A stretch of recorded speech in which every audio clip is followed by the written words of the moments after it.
Good morning, everyone. Good morning. It's been an interesting several days since I've seen you. I hope you guys are all well.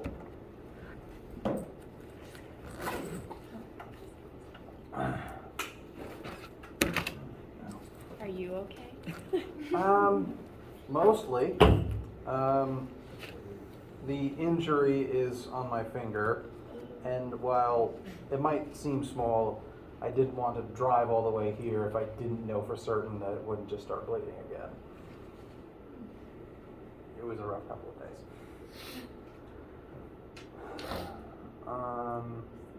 days. In keeping with that, it still might be kind of a weird week. For one, as a reminder, we're not having lab this week, just because I need less to deal with right now. Two, my current plan is still for the homework to be due tonight, and my goal is to look at some of the questions I'm getting most often with you guys, namely question 8, basketball player, because it involves having to keep velocity as an unsolved variable as you do a bunch of algebra around it. So I want to set that up with you. I would also like to begin looking at forces just to get the ball rolling on that. But my main thing right now is let's look at the homework because we were supposed to do that Monday. I am currently planning for it still to be due tonight. Again, I appreciate if you'll play this week by ear with me and just keep an eye on your email in case something changes. At the moment, plan is still to have lecture today and Friday, no lab this week, and for this chapter 3 homework to still be due tonight, keep an eye on your inboxes if any of those things end up changing. Okay? Before we get started today, do you guys have any questions, comments, concerns, etc. about anything at all? Just homework. Okay. Well, of all of the things that I definitely want to look at with you guys, I've got number 8 because while we've done each individual part before, the needing to keep a V unsolved all the way through might be a little bit weird, so that one's on my radar. I think I've also been getting some consistent questions about the setup of 7. And I think those are the main ones. Everything else is definitely versions of what we've already done. So besides 7 and 8, is there anything else? Can we do number 3? 3? Okay. Which one is 3? Because I don't remember them in sequence. It's the one with the mule. The mules. Yeah, that one. Okay. So 3, 7, and 8. Yes.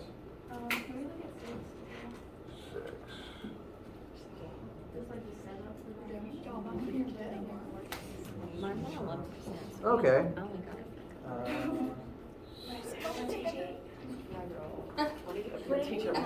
All right.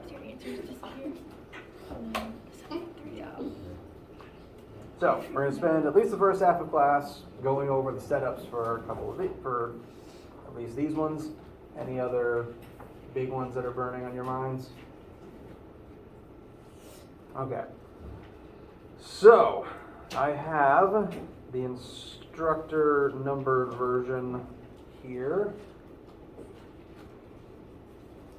This is a top-down view of 2 people trying to get a mule to do what they want, which is probably a fool's errand. But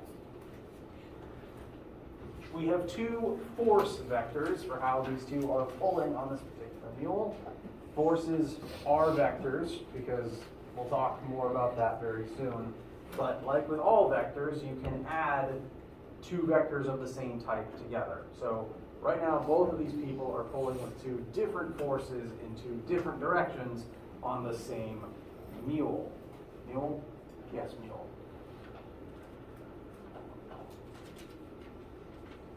And the numbers will change, but the basic principle still applies. We have 2 force vectors that we want to add together, and I'm going to draw those 2 vectors tip to tail.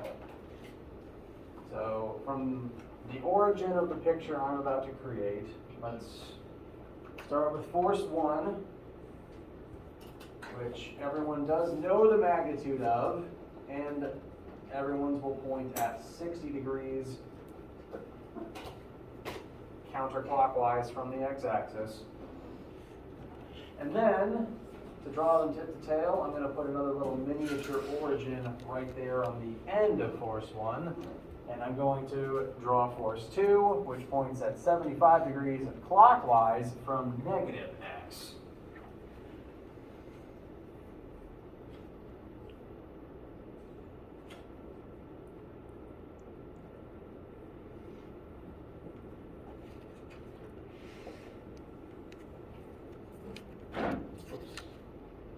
And at least the numbers I have on the board, force 1 is a higher magnitude than force 2. Does anyone's differ in that regard?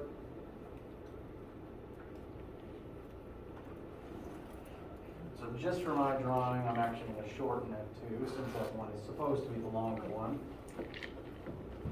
And since both of these people are pulling on the mule together, their force vectors are going to add together to create a net resultant single force acting on the one mule. So the goal is to find the total lump sum force of these two combined people.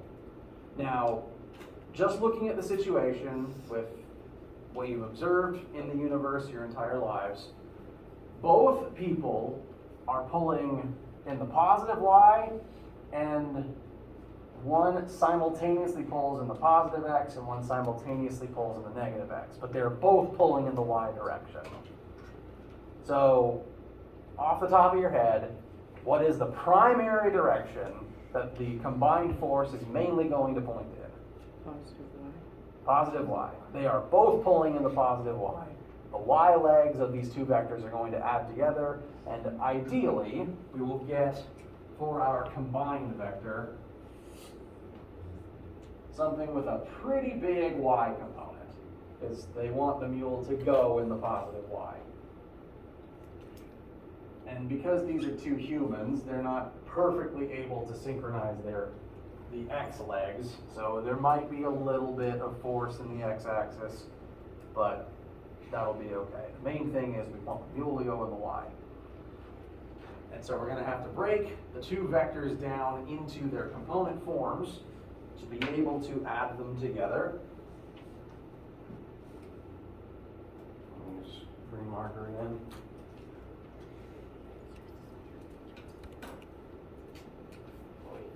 Even when I am left-handed, it's surprising how much writing still needs to happen when I write. Or writing related tasks. So we've got F1x, F1y. There's a couple of different ways you could draw F2's triangle. I'm just trying not to overlap with the blue one, but you could draw it a couple of different ways. The main point you want to make sure you can get to is F1x, comma, F1y being added to F2x, comma, F2y in order to get the component form of your final answer. Well, once you have that final answer, you are going to want to turn that into a magnitude and a direction. So we're going to apply trig to get a number for F1y, F1x, F2y, F2x. Do our addition. That will give us, let's just call it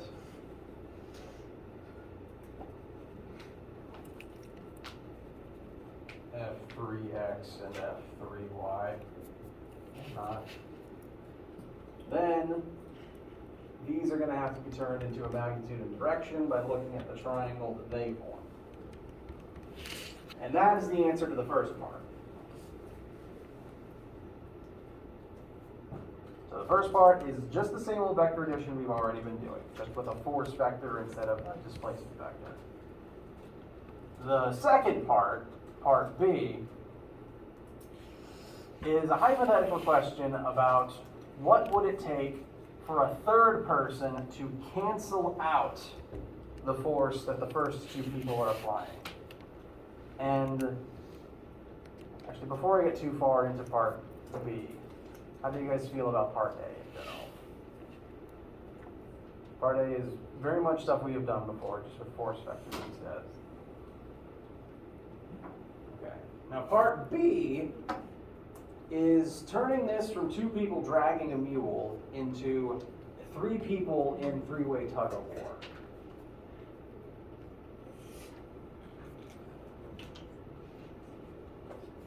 So to kind of redraw the picture a little bit, part B is asking about a situation where there's a third person pulling directly opposed to the first two. And it's asking, what would this third person need to do to completely cancel out their efforts? Now, if you do part A, and I recommend solving part A to its completion, find answer, check answer, make sure you're correct. Once you have that correct answer, and we'll just use what's already on the board as a sample, 185 newtons pointing at 78.5 degrees counterclockwise from the x-axis.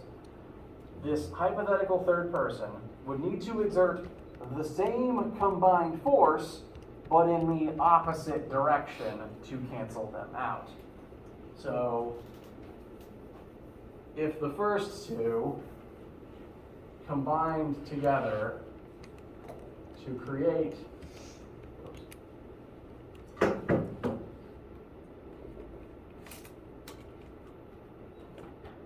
this, the third person would have to do the same thing, just in the opposite direction. And there's multiple ways to describe this direction, but Levison wants it in terms of counterclockwise from the x-axis, which would be 180 degrees plus your previous answer. Same magnitude, so it's still 185 newtons, but adding about 180 degrees to your ankle.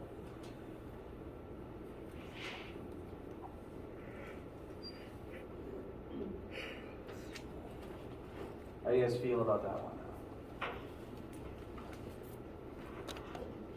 now? Okay. So, same old vector addition, and then the thought experiment. Number 6.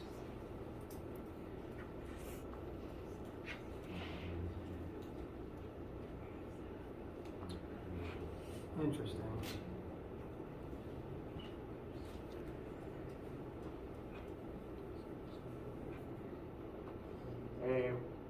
One ball is thrown straight upwards, and out, and returns to the owner's hand after an amount of time in the air. So, I'll write the trajectory of ball 1, straight up, straight down, t equals 2.25 seconds.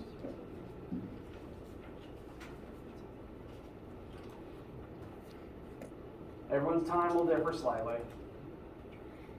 And this one was just thrown straight up to start with. Ball 2 was thrown at 40 degrees.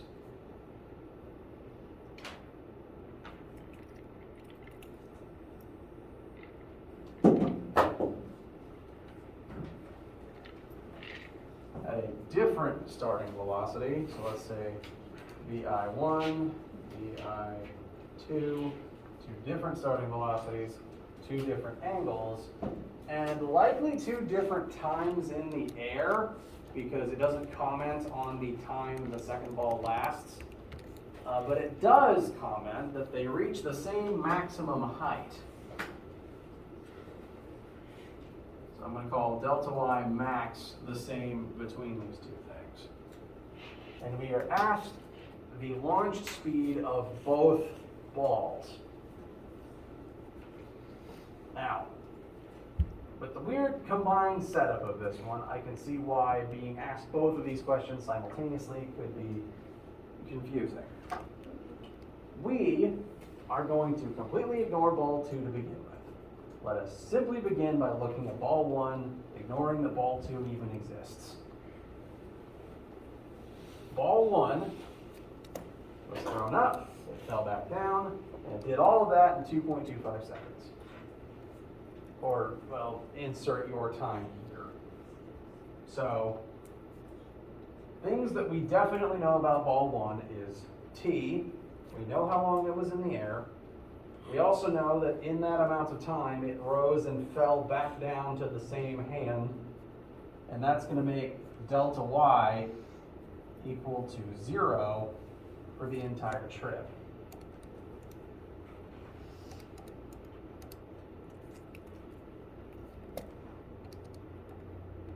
And because it was thrown, what is its y acceleration going to be? You have nothing. Very good. Just going to further specify y-axis. So, we want its launch velocity. We know t, we know delta y, we know ay. What formula should we look at to eventually reach the initial for ball 1? Ignoring ball 2, just ball The1. third. Formula 3, very good. So we'll have delta y equals vi yt plus 1/2 ay t squared. We know delta y, we want VIY, we know t, we know a, we know t. So the same formula will get us to VIY, and that's all part 1 wants. Just VIY using the information we know about ball 1. Everyone's times will differ slightly, so your number here will be somewhat different, but that's all you need here for right now. And that will give you the answer to part A. Part B is where things will get a bit trickier, because now we don't know time in the air. The only fact we know about ball 2's trajectory besides its launch angle is that it hit the same maximum height as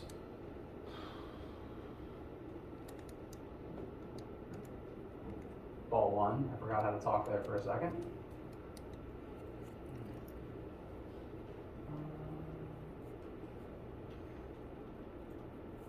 So I'm going to inform you of a factoid shortcut that can be employed in this situation. If two objects start at the same height, and they're both on Earth, they both have the same air resistance, and they are thrown upwards at the same velocity, they will reach the same height and then fall back down, and they'll do it at the same time. This is even true if one object is thrown straight upwards and the other is launched at an angle. If they reach the same height, it means that the y component of their velocity was the same. Now for ball 1, its launch velocity was an only y component. So just knowing the y component, we know the whole launch velocity. Ball 2 was launched at an angle, which means it has a y piece and an x piece.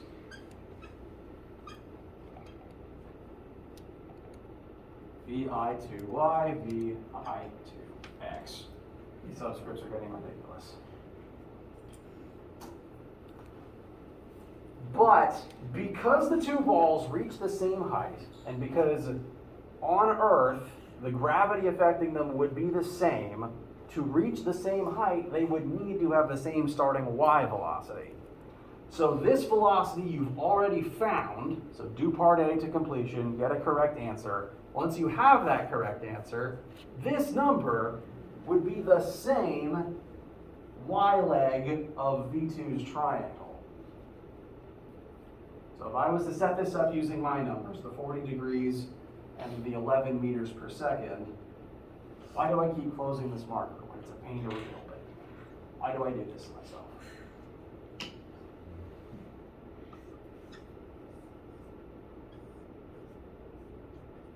At 40 degrees, V2, V2x, and the whatever y velocity that you found for ball 1 now lives there.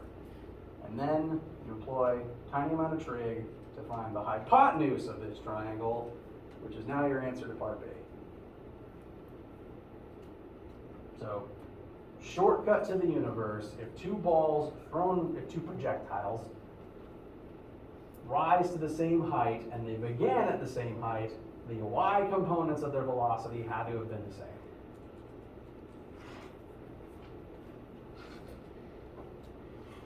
I've been hand waving a lot for this one. How do you guys feel about this one now? Better at least? Okay. So, main steps to employ. Make sure you can use formula 3 to get a correct answer to A. Once you have that, draw a triangle using the answer to A as the y leg and whatever angle you were given, and solve for hypotenuse. What time is it? Oof. Okay.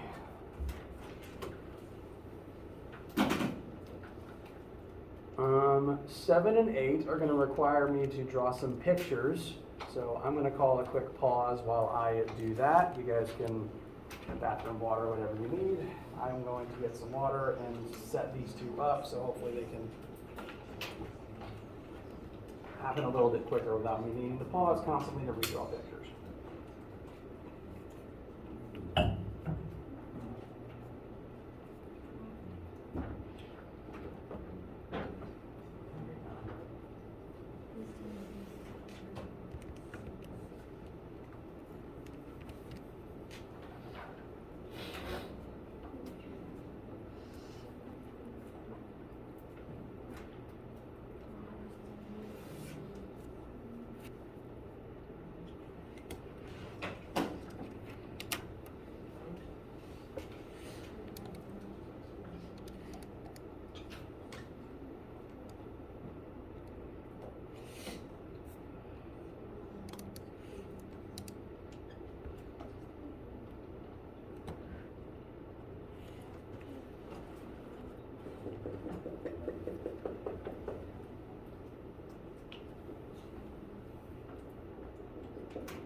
Jake, did you do 6B?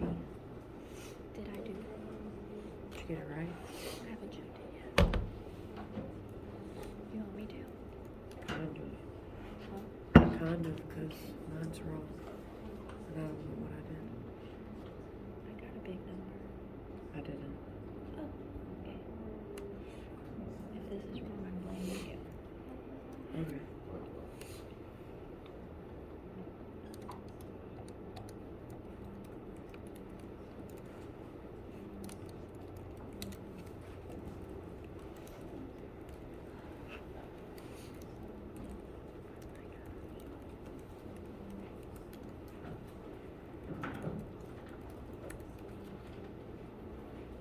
Oh my gosh, it's because I'm using cosine and not sine.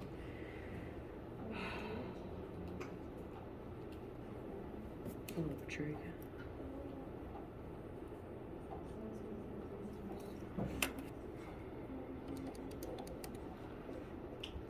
So, Grace, guess what happened with us yesterday? Our apartment flooded. I saw her, so I was telling about that. And like, y'all couldn't shower or anything. The Y'all couldn't whole even figure first out floor flooded. So, second and Really? third, Bradley could not flush the toilets, use the bathroom, showers. Y'all could have came to my apartment. You should take some. Well, it took. They didn't fix it till 11 something last night. It was. I got it right. Oh, wow, y'all should take some. You could have came to shower with us. We were fine. We were just. So, like from the main drain. So they're like, yeah, if anything that gets wet, fill it up because it's 12 months. Good job designing it. Bailey's whole, like her. That would replace it. That's what they told her. Because when our room flooded when we were in Georgia and you were young and passed out on the shower head, he did it twice by the way, but when he did it, he passed out on the shower head and like the water just kept running. Y'all got uriel? Yes, when he freaking blacked out in the shower. Like twice. Yes, and our room flooded twice because he used the room directly above mine and my suite mates. And so like all of the shower water from where he was passed out in the shower was coming down through our ceiling. And my roommates rug got messed up. And so they replaced it. Yeah. So Bailey's. Did they? So how? What did they do though? Like, did they just give her money? Well, we or- woke up and it was 2 o'clock in the morning. It was raining in our room. And I was like, oh, y'all. It's raining. I went out that night and like came back in and I was like, Yeah, we were all asleep and we were outside in the hallway. And Lana's coming back in from her night out. And all of our rooms are flooded. drunk. And I was like, They gave her, I think they just gave her a check or to like deposit it to her account. I don't exactly remember, but I know they got money to like buy a new one. Okay. Bailey, no much. That's what y'all need to do. What'd you say? I got mine right. That's my number. Why is mine not working?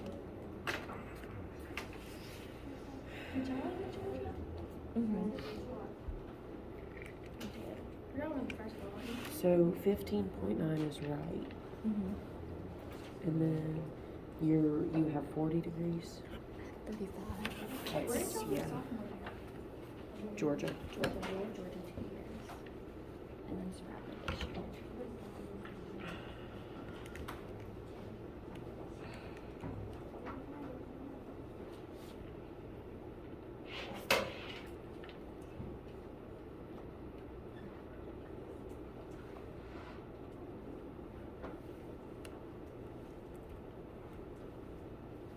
But yesterday was a very fun night. I wouldn't say that. The whole first I floor. want to pack it over there. That's they started giving us keys because we're like we can't fix it. They were just vacuuming the water Keys to where? to Belk. Belk and Clinton. Clinton. Clinton for the boys. Clinton is scary. I never went in there. Our freshman year, when Clinton fourth floor was open, that place was open. It was like the attic. There was like no lights or like no windows. Yikes. Anyone have any questions or need anything before we resume?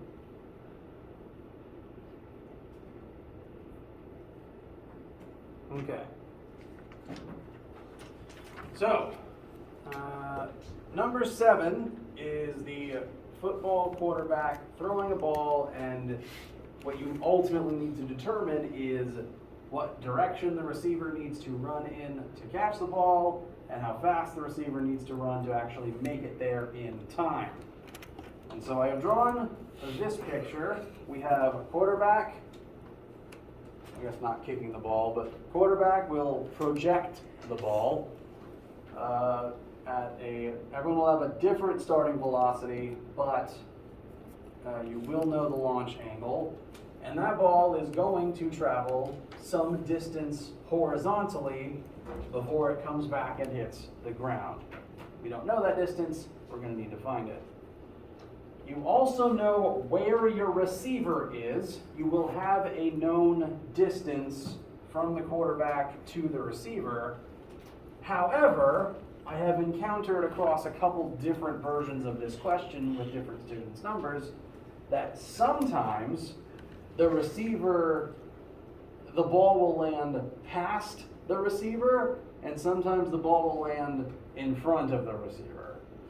So I can't tell you for absolute certain where your receiver is versus the ball's drop zone with your numbers. So I'm going to try to give more general instructions. First thing to do is you want to solve for how long the ball is going to be in the air, the time in the air. And thankfully, to make that simpler, you will know VI, which means you can divide it up into its components. So trig, 30-degree angle, find VIY and VIX, and you're gonna need time in the air. I'll go ahead and set that up with you guys.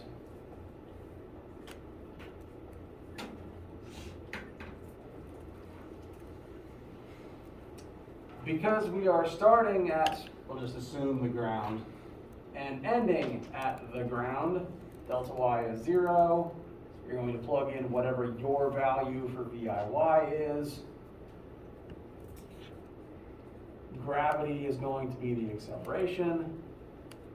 You're going to want to solve it for t, and thankfully, since the entire left side is a 0, we can escape the quadratic here. 0 equals VIY minus 4.9 times t. You will need to solve for your VIY. Everyone's will be slightly different, but that will tell you t. Is it t squared? I went ahead and divided both sides by t to try to get rid of the squared, which I could do since the left was a 0. Okay. This will help you get t. Once you have t, you're going to have to look at the horizontal axis to find the delta x for the football, where it will land down the field from the quarterback. And as a sample number for that, let's say that I get a delta x of 30 meters. It's a good kick. Pass, throw. It is a good distance for the football to be chucked. And once you have that number, you need to compare it to where your receiver is versus the quarterback. Using the numbers that I have on screen, if the receiver is about 16 meters from the quarterback and the ball landed 30 meters away, that means the receiver is going to have to run that way. Alternatively, you might have a lower velocity, you might have a receiver that's standing further away. If your initial receiver distance is bigger than whatever you get for delta x, he's going to have to run back towards the quarterback. So this will vary depending on your numbers. Questions so far? Is 19 or whatever, mine's 11, is that your VIY?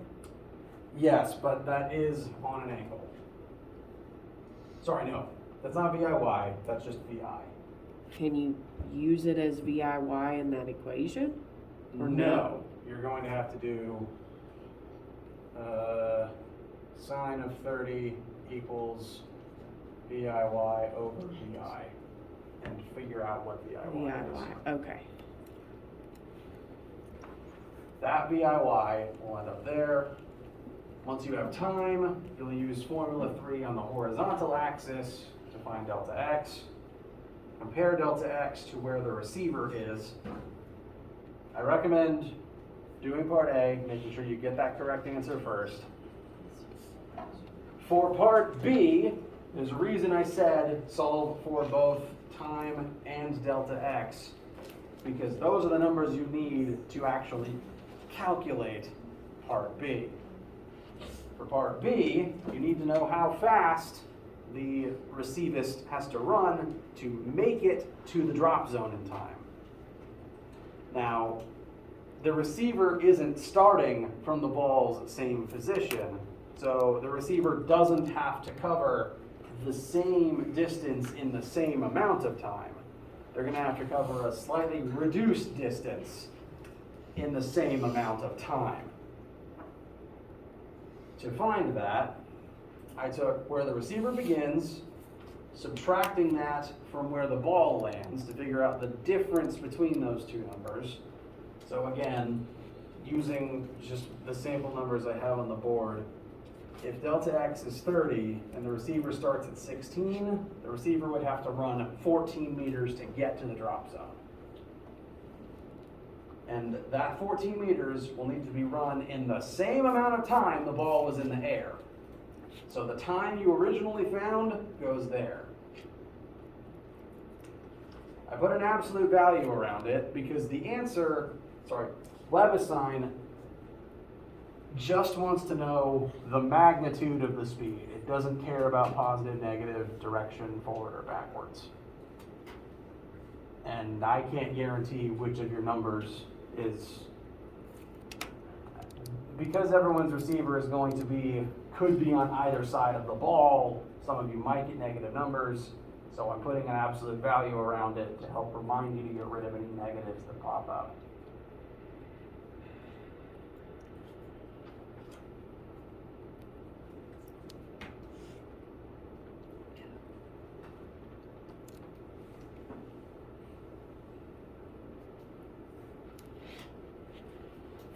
How does this one feel now to you guys? Yes? You said we find delta x and then compare that to where the quarterback is. Yes. So like the difference of that with the time. Yes. Time the velocity. Yes. So the difference between starting position for the receiver and the drop zone. Again, if I was to work this and find 30 meters for delta x, and my receiver started at 15.7 meters, the receiver would have to run 14.3 meters to get to that same spot.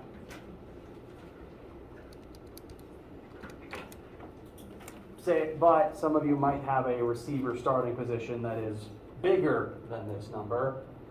That's irrelevant. You still want to take the difference between them. Say your receiver started at 70 meters and had to get to this spot, then they'd have to run 40 meters this way.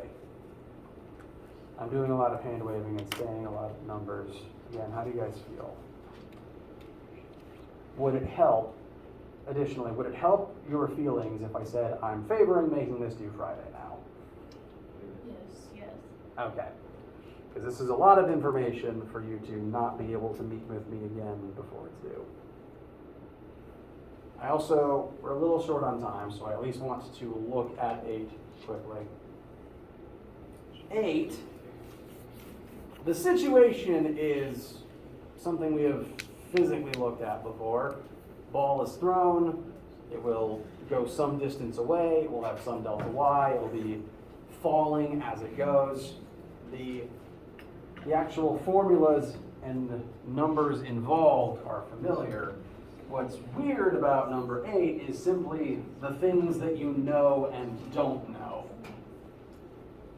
In number 8, we are told the height of this basketball player, where they are standing on the floor, the launch angle of the basketball, and how high up in the air the basket is. So we know exactly where the ball starts, exactly where the ball ends, the angle it was thrown at.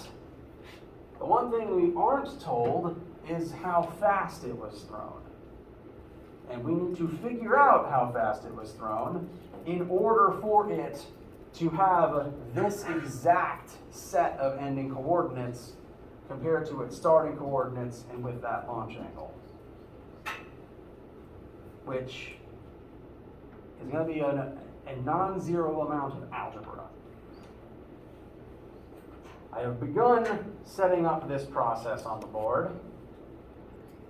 We need to examine both axes again. We're looking at two-dimensional projectile motion. The ball needs to move 10 meters forward, and it needs to end about 1.5 meters above where it started to actually reach the spot of the basket. So we know delta x and we know delta y. I've tried to set up equation 3 for both axes, so using y's and using x's.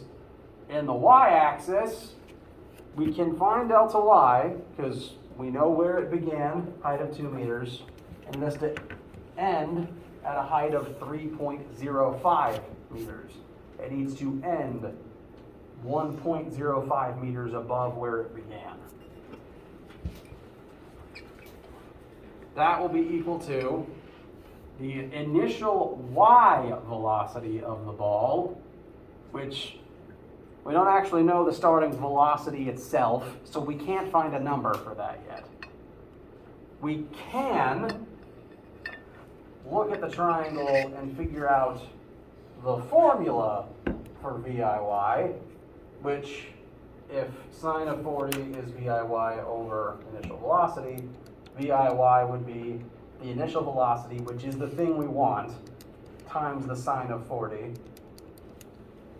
Sine of 40 is a number, so it's a known thing. You can put it into your calculator and find a decimal for it. So this is still one unknown times one known. And it might look like a pain, but we can put this in place of VIY. And I'm going to recommend you do that because the thing we're ultimately going to need to solve for is VI. That is our goal. And so we're going to have to put it into our formulas so we can eventually reach VI equals blank. So this is being subbed in for VIY. That is still being multiplied by time, which we don't know yet. Then plus acceleration times time squared. Thankfully, the ball is being thrown, so we know it's accelerating at the rate of gravity in the vertical axis, and time is still unknown. The x-axis is thankfully a bit simpler. We know it's delta x because it has to end 10 meters away from where it began. We don't necessarily know VIX either, but we can do the same process to arrive at the conclusion VIX must equal VI times cosine 40. We can plug that in instead. That's still multiplied by time, which we don't know. But thankfully, because we don't fall sideways, the acceleration term goes away. And I'm giving you these. The task that you must perform to this is combine them in such a way that you will get VI equals number. And I recommend your first step being taking the x version, solving it for t, which, let's just go ahead and do that. 10 over VI times cosine of 40 will equal t. This is going to get plugged in up here.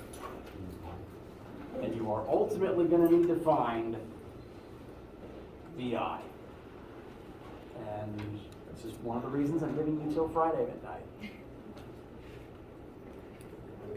So, that's the end of lecture. Be working on these. Do not wait until the end of Friday.